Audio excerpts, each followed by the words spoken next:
Sophonie, chapitre 1. La parole de l'Éternel qui fut adressée à Sophonie, fils de Cushi, fils de Guédalia, fils d'Amaria, fils d'Ézéchias, au temps de Josias, fils d'Amon, roi de Juda. Je détruirai tout sur la face de la terre, dit l'Éternel. Je détruirai les hommes et les bêtes, les oiseaux du ciel et les poissons de la mer, les objets de scandale et les méchants avec eux. J'exterminerai les hommes de la face de la terre, dit l'Éternel.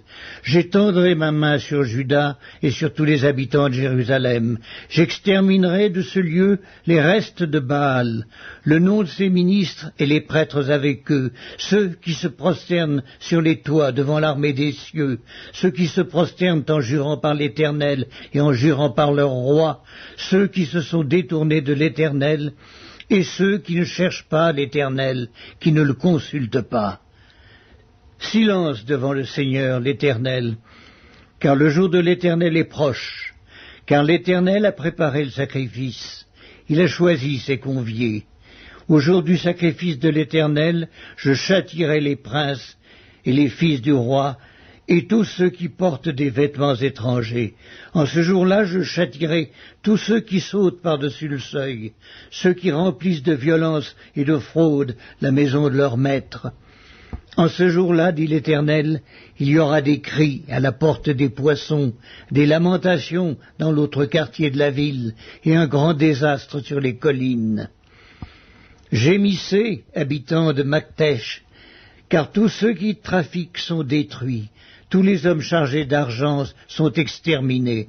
En ce temps-là, je fouillerai Jérusalem avec des lampes, et je châtierai les hommes qui reposent sur leur lit, et qui disent dans leur cœur, l'Éternel ne fait ni bien ni mal.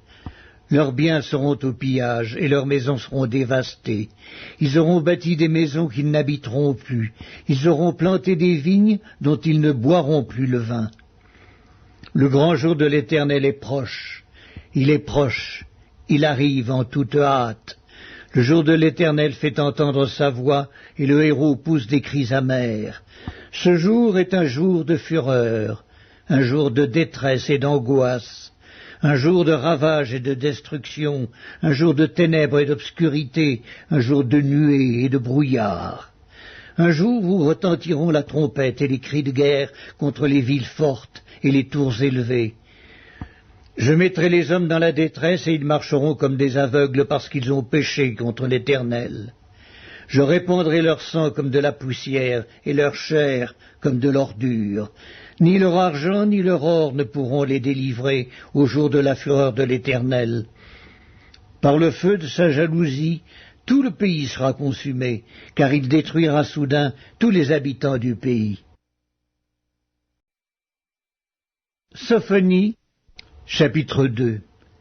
Rentrez en vous-même, examinez-vous, nations sans pudeur, avant que le décret s'exécute et que ce jour passe comme la balle, avant que la colère ardente de l'Éternel fonde sur vous, avant que le jour de la colère de l'Éternel fonde sur vous. Cherchez l'Éternel, vous tous, humbles du pays, qui pratiquez ses ordonnances. Recherchez la justice, recherchez l'humilité. Peut-être serez-vous épargnés au jour de la colère de l'Éternel. Car Gaza sera délaissée, Ascalon sera réduite en désert, Asdod sera chassé en plein midi, Ectron sera déraciné.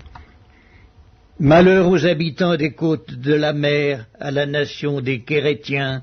L'Éternel a parlé contre toi, Canaan, pays des Philistins. Je te détruirai, tu n'auras plus d'habitants. Les côtes de la mer seront des pâturages, des demeures pour les bergers et des parcs pour les troupeaux. Ces côtes seront pour les restes de la maison de Juda. C'est là qu'ils paîtront. Ils reposeront le soir dans les maisons d'Ascalon, car l'Éternel leur Dieu ne les oubliera pas, et il ramènera leurs captifs. J'ai entendu les injures de Moab et les outrages des enfants d'Ammon, quand ils insultaient mon peuple et s'élevaient avec arrogance contre ses frontières. C'est pourquoi je suis vivant, dit l'Éternel des armées. le Dieu d'Israël.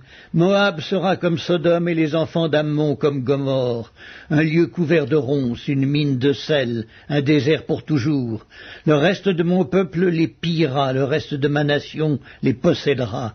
Cela leur arrivera pour leur orgueil, parce qu'ils ont insulté et traité avec arrogance le peuple de l'Éternel des armées. L'Éternel sera terrible contre eux, car il anéantira tous les dieux de la terre, et chacun se prosternera devant lui dans son pays, dans toutes les îles des nations.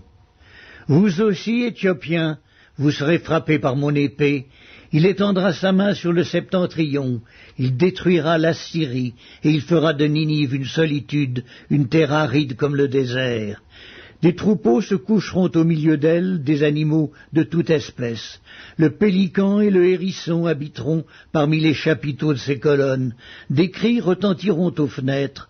La dévastation sera sur le seuil, car les lambris de cèdre seront arrachés.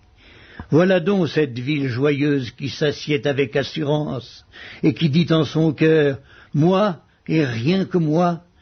Et quoi, elle est en ruine, c'est un repère pour les bêtes. Tous ceux qui passeront près d'elle siffleront et agiteront la main. Sophonie, chapitre 3. Malheur à la ville rebelle et souillée, à la ville pleine d'oppresseurs. Elle n'écoute aucune voix, elle n'a point égard à la correction. Elle ne se confie pas en l'Éternel, elle ne s'approche pas de son Dieu. Ses chefs au milieu d'elle sont des lions rugissants, ses juges sont des loups du soir qui ne gardent rien pour le matin. Ses prophètes sont téméraires et infidèles. Ses sacrificateurs profanent les choses saintes, violent la loi. L'Éternel est juste au milieu d'elle, il ne commet point d'iniquité. Chaque matin il produit à la lumière ses jugements, sans jamais y manquer. Mais celui qui est inique ne connaît pas la honte. J'ai exterminé des nations, leurs tours sont détruites, j'ai dévasté leurs rues, plus de passants. Leurs villes sont ravagées, plus d'hommes, plus d'habitants. Je disais, si du moins tu voulais me craindre, avoir égard à la correction, ta demeure ne serait pas détruite, tous les châtiments dont je t'ai menacé n'arriveraient pas. Mais ils se sont hâtés de pervertir toutes leurs actions. Attendez-moi donc, dit l'Éternel, au jour où je me lèverai pour le butin, car j'ai résolu de rassembler les nations, de rassembler les royaumes, pour répandre sur eux ma fureur, toute l'ardeur de ma colère, car par le feu de ma jalousie, tout le pays sera consumé.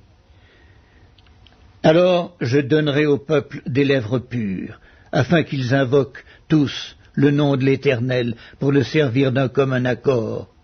D'au-delà des fleuves de l'Éthiopie, mes adorateurs, mes dispersés, m'apporteront des offrandes. En ce jour-là, tu n'auras plus à rougir de toutes tes actions par lesquelles tu as péché contre moi, car alors j'ôterai du milieu de toi ceux qui triomphaient avec arrogance, et tu ne t'enorgueilliras plus sur ma montagne sainte. Je laisserai au milieu de toi un peuple humble et petit, qui trouvera son refuge dans le nom de l'Éternel. Les restes d'Israël ne commettront point d'iniquité. Ils ne diront point de mensonge, et il ne se trouvera pas dans leur bouche une langue trompeuse. Mais ils paîtront, ils se reposeront, et personne ne les troublera. Pousse des cris de joie, fille de Sion, pousse des cris d'allégresse, Israël, réjouis-toi et triomphe de tout ton cœur, fille de Jérusalem. L'Éternel a détourné tes châtiments, il a éloigné ton ennemi. Le roi d'Israël, l'Éternel, est au milieu de toi. Tu n'as plus de malheur à éprouver. En ce jour-là, on dira à Jérusalem, ne crains rien. Sion, que tes mains ne s'affaiblissent pas. L'Éternel, ton Dieu, est au milieu de toi comme un héros qui sauve. Il fera de toi sa plus grande joie. Il gardera le silence dans son amour. Il aura pour toi des transports d'allégresse. Je rassemblerai ceux qui sont dans la tristesse, loin des fêtes solennelles, ceux qui sont sortis de ton sein, l'opprobre pèse sur eux. Voici en ce temps-là, j'agirai contre tous tes oppresseurs. Je délivrerai les boiteux, et je recueillerai ceux qui ont été chassés. Je ferai d'eux un sujet de louange et de gloire dans tous les pays où ils sont en opprobre. En ce temps-là, je vous ramènerai. En ce temps-là, je vous rassemblerai, car je ferai de vous un sujet de gloire et de louange parmi tous les peuples de la terre, quand je ramènerai vos captifs sous vos yeux, dit l'Éternel.